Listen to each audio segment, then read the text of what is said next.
மையம் நிகழ்ச்சி தொடர்கிறது. ஊழல்ங்கிறது தீர்க்க முடியாத வியாதியா, இந்தியாவுக்கான வியாதியா மாறிடுச்சா? லஞ்சம் கொடுத்தாதான் நம்மளுடைய அன்றாட நாளையே நகர்த்த முடியுமா அப்படின்ற மாதிரியான கேள்விகள் எல்லாம் எழுது. நம்ம சிறப்பு விருந்தினர் சீமான் கிட்ட நம்ம தொடர்ந்து பேசலாம். ஐயா, நிறைய ஊழலுக்கு எதிரான படங்களை எல்லாம் பார்க்கும்போது மக்கள் அதை ரொம்ப கொண்டாடுறாங்க. ராமண்ணா படமாகட்டும், இல்லை உங்களுடைய தம்பி போன்ற படங்கள் எல்லாம் பெரிய வெற்றியெல்லாம் பெற்றிருக்குது. இந்த மாதிரி திரையில வர்ற படங்களை பார்த்து பிரமிச்சு போய் பெரிய வெற்றியை கொடுக்குற மக்கள் அவங்க டெய்லி லைஃப்ல ஏதாவது லஞ்சம் கொடுத்தாதான் காரியம் ஆகும் அப்படின்ற ஒரு நிலைமையை நம்புறாங்க, ரொம்பவே நம்புறாங்க. அவங்க யாராவது இந்த மாதிரி வந்து தட்டி கேட்க மாட்டாங்களா அப்படின்னு நினைக்கிறாங்க. அதை பத்தி என்ன நினைக்கிறீங்க? அது இப்போ நீங்கள் சொன்னதில் ஊழலை பற்றி ஒரு படம், லஞ்சத்தை பற்றி படம், அந்த படத்தை அன்னைக்கே பார்த்துடணும். அதை தன்னலத்திலிருந்து தான் இது எல்லா பிள்ளையுமே பிறக்குது. இப்போ இன்றைக்கே இப்போ ஒரு இந்தியன்னு படம் வருதுன்னு வச்சுக்கிறோம், ராமண்ணான்னு படம் வருது, இதெல்லாம் ஊழல் லஞ்சத்துக்கு எதிரான படம். அது அப்போவே பார்த்துடணும், இந்த முதல் காட்சியே பார்த்துடணும். நான் தான் எல்லாருக்கும் முன்னாடி பார்த்துடணும். இந்த எண்ணம் இருக்குது பாருங்கள், இதனால் 100 ரூபாய்க்கான அனுமதி, அந்த சீட்டு 1000 ரூபா விற்றாலும் பிளாக்கு கள்ளச்சந்தை விற்கும்போது அது 1000 ரூபா கொடுத்தாலும் வாங்கி பார்க்குறது இருக்குல்ல, அதான் கைவிட்டு, அதான் ஊழல், அதான் லஞ்சம். அப்போ எங்கே அந்த படத்துக்கு என்ன பயன் இருக்குது? உள்ள லஞ்சத்துக்கு எதிராக அப்போ காட்சி ஓடுது, ஆனால் வெளியில் அந்த திரையரங்க வளாகத்திலே கள்ளச்சந்தையில் இந்த நீங்கள் வந்து 100 ரூபாய்க்கு அனுமதி இருக்கும்போது நான் பார்த்தே ஆகணும். ஏன் போயிட்டு அப்புறம் 2 காட்சி விட்டு வரலாம், 10 நாள் கழித்து பார்க்கலாம். ஆனால் இன்றைக்கே பார்த்தாகணும், இப்போவே செஞ்சாகணும். அதாவது வெளியில் நம்ம அதிகாரிகளோ இல்லை பெரிய பெரிய நிறுவனங்களோ அந்த மாதிரியான ஊழல் புகார்களை சிக்கியிருக்காங்கன்னா நம்ம தனித்தனி மனிதர்களிடத்துலையும் அந்த அந்த எண்ணம் இருக்குது இருக்குல்ல. இப்போ எங்கே பிறக்குது லஞ்சம் ஊழல்? எங்கே பிறக்குது? கர்ப்பமாக இருக்கிற தன் மனைவியை மருத்துவமனை கூட்டிகிட்டு போகிறது, வயிற்று பிள்ளையோடு இருக்கிற தன் மகளை கூட்டிகிட்டு போய் மருத்துவர் கையை பிடிச்சிட்டு, டாக்டர் எவ்வளவு செலவானாலும் பரவாயில்ல என் பிள்ளையை காப்பாற்றிருங்கன்னு அந்த வார்த்தை லஞ்சமாயிருது. எவ்வளவு செலவானாலும் பரவாயில்லைங்கிற வார்த்தை லஞ்சமாயிருது. கடவுள்கிட்ட போய் வேண்டுறது, தெய்வத்துக்கிட்ட வேண்டுறது, எனக்கு வந்து எப்படியாவது இதில் நிறைய லாபம் கிடைக்கணும்னு 2 லட்சம் ரூபாயை போடுறது. அது போடுறது அதுக்கு பேர் என்ன? நீ எனக்கு ஒன்று தா, நான் உனக்கு ஒன்று தாரேன், இதான் கைவிட்டு. அது காணிக்கை தானே? அதுக்கு பேர் நீங்கள் காணிக்கைன்னு வச்சுக்கிறீங்க. அதை ஏன் நீங்கள் மற்றவங்களுக்கு கொடுக்குறத காணிக்கைன்னு சொல்ல வேண்டியதானே? அதுக்கு ஏன் ஊழல் லஞ்சம்னு பேர் வைக்கிறீங்க? நீங்கள் உங்கள் சௌகரியத்துக்கு அதை செய்கிறதில்ல. அப்போ அது வந்து அங்கே சாமிக்கு லஞ்சம் கொடுக்குறோன்னு சொல்லலாம். அப்படி தானே அது அடிப்படையிலேயே அது அங்கிருந்தால் தொடங்குது. அது ஒவ்வொன்றுலேயும் இருக்குது, இதில் மட்டும்தானே இருக்குது, ஒவ்வொன்றுலேயும் இருக்குது. எதுலையும் தான் வென்றணும், தனக்கு கிடைச்சிடணும், தான் நல்லா இருக்கணுங்கிறதுல தான் இது தன்னலத்திலிருந்து தான் இது பிறக்கவே செய்யுது. கண்டிப்பா நம்ம பொதுமக்கள் கிட்டயும் இதை பத்தி கருத்துக்கள் கேட்டிருந்தோம். அவங்க என்னென்ன நினைக்கிறாங்க அப்படின்னு ஒரு சின்ன தொகுப்புல பார்த்துடலாம்.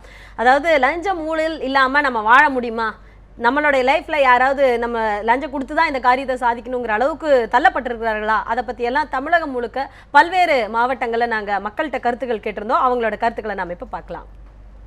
என்னுடைய வீட்டுக்கு பர்மிஷனுக்காக நான் போய் கேட்கும்போது 24,000 எனக்கு பில் வரும்னு சொல்லி கொடுத்தான். சரி, நான் கொண்டு போய் பணத்தை கட்டினதுக்கு அப்புறம் பார்த்தா எனக்கு வந்த பில்லு 4,000.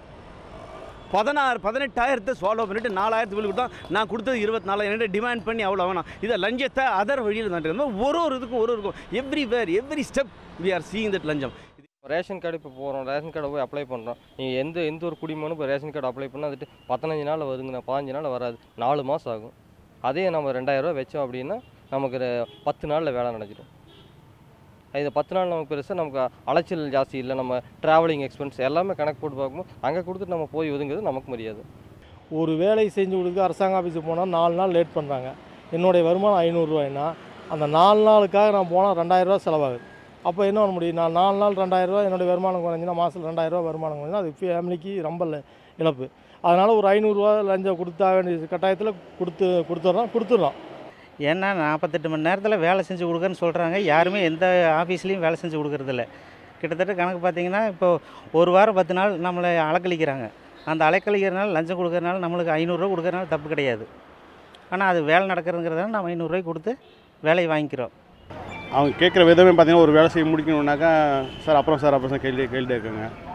நம்ம ஒன்றும் ரெஸ்பான்ஸ் பண்ணலனாக்கா சரிங்க சார் நீங்கள் வந்து பாருங்கள் அப்புறம் பார்ப்போம், நாளைக்கு ரெடியாக இருவாங்க பண்ணுவாங்க. அப்போ தள்ளி போஸ்ட்போன் பண்ணிட்டே போய்ட்டு இருப்பாங்க. என்னென்னா சார் நம்ம சர்க்கிளில் விசாரிக்கும் போது சரி என்ன சொல்கிறாங்க, சார் கொடுத்தீங்கன்னா ஆட்டோமேட்டிக் முடிச்சு கொடுத்துருவாங்க சார், நீங்கள் சார் இவ்வளோ நாள் எழுதிட்டுருக்கீங்க, நான்லாம் அப்பயே முடிச்சிட்டேன், அந்த ஸ்பாட்லேயே அவர் எனக்கு கொடுத்த கவனிச்சதுனால எனக்கு இமீடியாக முடிஞ்சு போச்சு, நீங்களாவே பண்ணியிருக்கேன்றாங்க. நம்ம கொடுக்க விருப்பம் இல்லை தான், இருந்தால் என்ன பண்ணுற அந்த சூழ்நிலைனால நம்ம கொடுத்தா கட்டாயம் இருக்காங்க. எங்கள் வீட்டில் வந்து டெக்னீஷியன், லேப் டெக்னீஷியன். அவங்க லாஸ்ட்டு ஒரு 10 இயர்ஸ் பேக் அவங்களுக்கு கார்டு மூவ் ஆகிடுச்சு. வேலை வரதுக்கு மூவ் ஆன பிறகு அவங்க பாருங்கள் எம்ப்ளாய்மெண்ட்லேயே கிண்டியில் இருக்கிற எம்ப்ளாய்மெண்ட்டில் அங்கே ஸ்டாப் பண்ணிட்டாங்க. நேம் லிஸ்ட்டில் நான் அவுட்புட் எடுக்கும்போது நேம் வந்துச்சு நெட்டில். அங்கே போனால் நேம் கட் ஆகிடுச்சு. ஏன் காரணம் என்னன்னாக்கா அங்கே இருக்கிற ஒருத்தன் வந்து ரொம்ப டென்ஷன் ஆகி, நான் அவனை புஷ் பண்ணதில்ல, அவன் டென்ஷன் ஆகி ஓப்பனாக சொல்கிறான், 1 லட்ச ரூபா கொடுத்தா உன் பொண்டாட்டிக்கு வேலை எல்லாம் போயாடின்ட்டு. அன்றைக்கி போயதில்லை, 10 வருஷத்துக்கு முன்னாடி என்கிட்ட 1 லட்ச ரூபா கிடையாது. இன்றைக்கி நான் 1 லட்ச ரூபா கொடுக்கறதுக்கு நான் ரெடியாக இருக்கிறேன். இப்போது நேம் அவுட் ஆச்சு. இன்றைக்கி ஒருத்தன் 5 லட்ச ரூபா கொடுத்துட்டு லாஸ்ட் டைம் ஒரு 2 மந்த்துக்கு முன்னாடி வந்து டெக்னீஷியன் ஆள் எடுத்தாங்க. 5 லட்ச ரூபா கொடுத்துட்டு எங்கள் மிஸ்ஸஸோட நேமை லாக் பண்ணியாச்சு. லஞ்சம் ஊழல் என்ன நிலையில் வந்து உருவாகுது, அதை பற்றியெல்லாம் மக்கள் சொன்ன கருத்துக்களை நம்ம பார்த்தோம். இதோட சேர்ந்து தொலைபேசி வாயிலாக நேயர்கள் நம்மளோட இணைந்திருக்கிறாங்க. அரியலூர்லேருந்து ஞானசேகரன். வணக்கம், சொல்லுங்க. வணக்கம் மேடம். வணக்கம். வணக்கம். முதலில் நியூஸ் தமிழ், நான் அரியலூர் ஞானசேகரன் பேசுகிறேன். சொல்லுங்க. நியூஸ் தமிழ் தொலைக்காட்சி இந்த நிகழ்ச்சி ஒளிபரப்புக்கு ரொம்ப நன்றி. சாதி மத பேதம் இல்லாமல் செயல்படும் சீமான் அவர்களுக்கு எனது வாழ்த்துக்கள். இப்போது சீமான் சார் அவர்கள்ட்ட நான் சொல்ல விரும்புவது என்னன்னா, சார் அடிமட்ட லெவல்ல இருந்தே சார் காவல்துறை அலுவலகம், இதே மாதிரி ரெஜிஸ்டார் ஆஃபீஸு, அதாவது பத்திரப்பதிவு துறை, அப்புறம் வந்து தாலுகா அலுவலகங்கள், இந்த அலுவலகங்கள்ல சார் மக்கள், ஏழை எளிய மக்கள் போய் ஒரு காரியத்தை சாதிச்சுக்க முடியல. என்ன செய்யறாங்கன்னா, அவங்க அதாவது இவங்கள்ட்ட பிச்சை மாதிரி லஞ்சம் வாங்குறாங்க. ஆனா அதே டைம்ல அவங்க வந்து பிச்சைக்காரங்க மாதிரி தூக்கிடுறாங்க பொதுமக்களை. கண்டிப்பா, ரொம்ப ரொம்ப நன்றி உங்களுடைய கருத்துக்கு. அதாவது லஞ்சம் கொடுத்தாதான் நம்மளை மதிக்கிறாங்க, லஞ்சம் இல்லாம ஒரு வேலை செய்யணும்னா நம்மளை ரொம்ப கீழ்த்தரமா வந்து அரசு அதிகாரிகள் ட்ரீட் பண்றாங்க அப்படின்னு அவர் சொல்றாரு. அது உண்மைதான். இப்போ சாவுராக்கி, இது தண்டம், அது ஒன்றத்துக்கு உதவாது, இது யூஸ்லெஸ்ஸு, இப்படிலாம் பேசுகிறத நம்ம பார்க்குறோம். இப்போ ஒரு இதை பாருங்கள், அங்கே இந்த இதில் இப்போ இதுக்கு முன்னாடி பேசின எல்லாருமே அது தவறு இல்லைங்கிறாங்க. அந்த மனநிலைக்கு தயாரிக்கப்பட்டுட்டாங்க மக்கள். ஏன்னா இந்த அமைப்பு தப்பாக இருக்குது. நீங்கள் விளையாட்டுலையா, காவல்துறையிலையா, போக்குவரத்து நடத்துனரா, கல்வி படிக்க போகும்போதா, இப்போ நீங்கள் நான் முதல்ல சொன்னேன், இவ்வளோ கொடுத்தா தான் இடம் கிடைக்கும் அப்படின்னா, போட்டி போடும்போது 10 லட்ச ரூபா கொடுத்துல 20 லட்ச ரூபா கொடுத்தா கிடைக்கும்னா கொடுக்க தயாராக இருக்கிறாங்க. ஒன்று தான் நம்ம பார்க்கணும். இப்போ காவல்துறை உதவி ஆய்வாளர் 40 லட்ச ரூபா அரசே அறிவிக்குது. போக்குவரத்து பேருந்து ஓட்டுநர் அது 20 லட்ச ரூபா, அல்லது போக்குவரத்து நடத்துனர் அதுக்கு வந்து 15 லட்ச ரூபா. அப்படின்னா இது என்ன வருதுன்னா, அரசே இது வந்து ஒப்பந்த அடிப்படையில் ஏலம் விடுது. இதை கொடுத்தா உனக்கு இடம் அப்படின்னா, இது வந்து ஒரு முதலீடு. இதை செய்து வர்றவர் வந்து வெறும் சம்பளத்தை வாங்கிட்டு எப்படி இருக்க முடியும்? அப்போ கைவிட்டு கண்டிப்பா அது அரசே இதை ஊக்கப்படுத்துதாங்கிறது வந்துடுது. எல்லா இடத்துலையும் பணியிடை மாற்றம். இப்போ நீங்கள் வந்து ஒரு ஆசிரியராக இங்கே பணியாற்றுறீங்க, உங்களுக்கு உங்கள் கிராமத்துக்கு பக்கத்தில் இருந்தால் சரியாக இருக்கும்னு நீங்கள் ஒரு எழுதி கேட்டு, இந்த மாதிரி வயதான அம்மா அப்பா இருக்கிறாங்க, அவங்களுக்கு என்னை விட்டால் வழி இல்லை, தயவுசெய்து எனக்கு என் ஊருக்கு பக்கத்தில் இருக்கிற அங்கே பள்ளியில் ஒரு இடம் இருக்குது, காலி இடம் இருக்குது, எங்களை பணிமாற்றம் செஞ்சுருங்கன்னா அது நியாயம்தானேன்னு பரிந்துரைச்சு அது அங்கே சொல்கிறதுக்காக இல்லை. நீங்கள் அதுக்கு பணம் கட்டணும், 10 லட்சம் 5 லட்சம் அப்படி எல்லாத்துக்குமே பணம் அப்படின்னு வந்துருச்சு.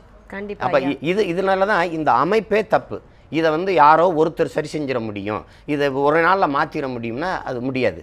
ஒவ்வொருத்தருக்குள்ளேயும் இந்த கடமை இருக்குது, ஒவ்வொருத்தருக்கும் இந்த பொறுப்பு இருக்குது. அதை என்னைக்கு அது வெடிக்குதோ அன்னைக்கு அது சரியாயிடும். கண்டிப்பா.